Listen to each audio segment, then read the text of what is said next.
கூடாதது ஒன்றுமில்லையே, கூடாதது ஒன்றுமில்லையே, நம் தேவனால் கூடாதது கூடாதது ஒன்றுமில்லையே.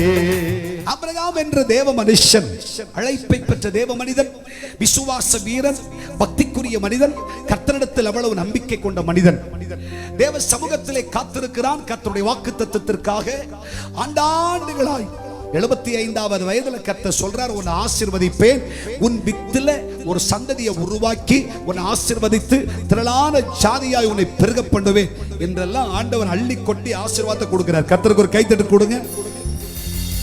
கொஞ்ச நஞ்ச ஆசீர்வாதம் அல்ல, வரிசையா ஆண்டவர் அளவில்லாமல் கர்த்தர் சொல்றார். எல்லாவற்றையும் விசுவாசித்து நம்பிக்கையோடு காத்து கொண்டிருக்கிறார். 1 வருஷமாச்சு, 2 வருஷமாச்சு, பல வருஷங்கள் ஆச்சு.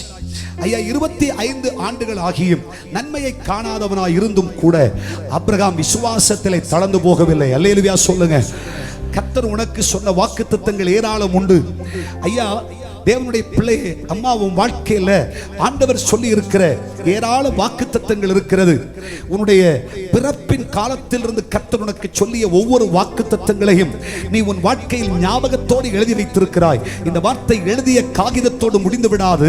என் கர்த்தராகிய தேவன் இந்த வார்த்தைகளை நிச்சயமாய் உன்னுடைய வாழ்க்கையிலே நிறைவேற பண்ணி நிச்சயமாய் கர்த்தரை உன் வாழ்க்கையிலே செயலாற்றி கொடுக்க போகிறார். அதை உன் கண்கள் காணும், அதை நீ உன் வாழ்க்கையிலே கேட்பாய், அறிவாய், புரிந்து கொள்ளுவாய். நிச்சயம் தேவன் அதை செய்யத்தான் போகிறார். ஆமென் சொல்லுங்க.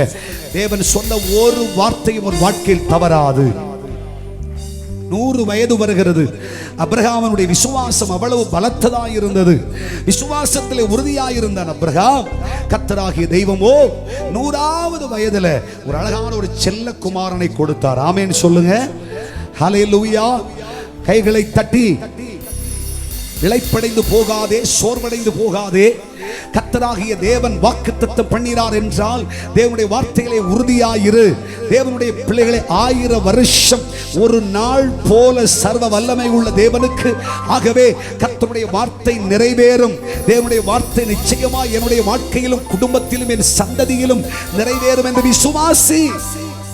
சூழ்நிலை சாதகம் இல்லாமல் போனாலும் விசுவாசி. ஆமென் சொல்லுங்க. ஹல்லேலூயா. சூழ்நிலை நம்பிக்கையற்று போனாலும் கர்த்தரை விசுவாசி. கர்த்தர் சொன்ன வார்த்தை நிறைவேறும். ஆபிரகாம் விசுவாசித்தார். கர்த்தர் ஒரு கர்ப்பத்தின் கனியை அழகா கொடுத்தார். ஆச்சரியமான ஒரு ஈசாக்கை பெற்றெடுத்தார். ஆமென் சொல்லுங்க.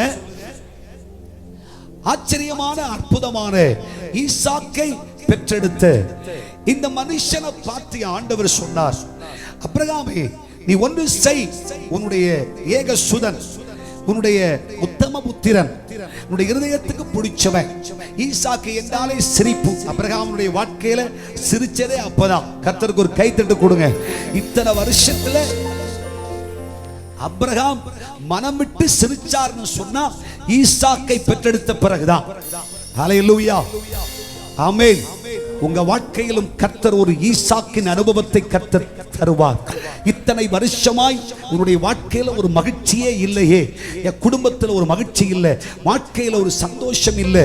ஐயா எதற்காக இந்த உலகத்தில் வாழ்றேன்னு எனக்கு தெரியாது, ஏன் இந்த உலகத்தில் வாழ்கிறேன் என்று துக்கத்தையே தினமும் அனுபவித்துக் கொண்டிருக்கிற உனக்கு கர்த்தர் சொல்லுகிறார், ஒரு புன்னகை உனக்கு காத்து கொண்டிருக்கிறது, ஒரு மகிழ்ச்சி காத்து கொண்டிருக்கிறது. தேவன் உன்னுடைய வாழ்க்கையிலே குடும்பத்திலே ஒரு மகிழ்ச்சியை ஒரு சந்தோஷத்தை கர்த்தர் தரும் காலம் சமீபமாயிற்று. கர்த்தர் அதை செய்ய போகிறார். நீ மகிழ்ந்திருப்பாய், நீ சுகித்திருப்பாய். ஏந்தா இந்த கல்யாணத்தை பண்ணேன்னு தெரியல, ஏந்தா இப்படி வாழ்க்கைப்பட்டேன்னு தெரியல, ஏந்தா இப்படி படிச்சேன்னு தெரியல, ஏந்தா இப்படி ஒரு வேலையை செஞ்சேன், இதற்கு போய் ஆண்டவரே இதெல்லாம் வேணாம், செத்து போயிருக்கலாம் பல முறை சொல்லிட்டு இருக்கேன். ஹல்லேலூயா சொல்லுங்க. ஹல்லேலூயா. உன் துக்க நாட்களை கர்த்தர் மாற்றுவார். உங்கள் துக்கம் சந்தோஷமாய் மாறும். உங்கள் வேதனை நீங்கி போகும். நீ மகிழ்ந்திருப்பாய். கர்த்தர் உன் வேதனையை நீக்கி உன்னை ஆசீர்வதிப்பார். கர்த்தருடைய அற்புதத்தை நீ காண்பாய். உன் வேதனையான கசந்த மாறாவின் அனுபவங்களை கர்த்தர் மாற்றி தருவார். உன் குடும்பத்தில் ஒரு மகிழ்ச்சி உண்டாகும். தேவன் ஒரு ஈசாக்கின் அனுபவத்தை கர்த்தர் உன் வாழ்க்கையிலே தருவார். உன் தொழிலிலே தருவார், உன் குடும்பத்திலே தருவார். என் வீடு ஒரு நரகம் என்று சொல்லுகிறாய், அந்த வீட்டை கர்த்தர் பரலோகமாய் மாற்றி தருவார். சபையை கர்த்தர் உன்னை வெட்கப்படுத்துவது இல்லை. குடும்பங்களை கர்த்தர் உன்னை தலைகுனிய செய்வதில்லை. கர்த்தர் உன்னை உயர்த்த போகிறார். என் பிள்ளைகளால் நான் அனுபவிக்கிற கண்ணீருக்கு அளவில்லை என்று அழுது புலம்பிக் கொண்டிருக்கிற கர்த்தருடைய பிள்ளையே, உன் பிள்ளைகளால் ஒரு பெரிய மகிழ்ச்சி காத்து கொண்டிருக்கிறது. ஒரு பெரிய இன்ப செய்தி உன் சந்ததியால் உன் குடும்பத்திற்கு வரும். கையை தட்டு, கர்த்தரை மகிமைப்படுத்து. விசுவாசி, விசுவாசத்தால் நீதிமான் பிழைப்பான். கூடாதது ஒன்றுமில்லையே, கூடாதது ஒன்றுமில்லையே, நம் தேவனால் கூடாதது, கூடாதது ஒன்றுமில்லையே.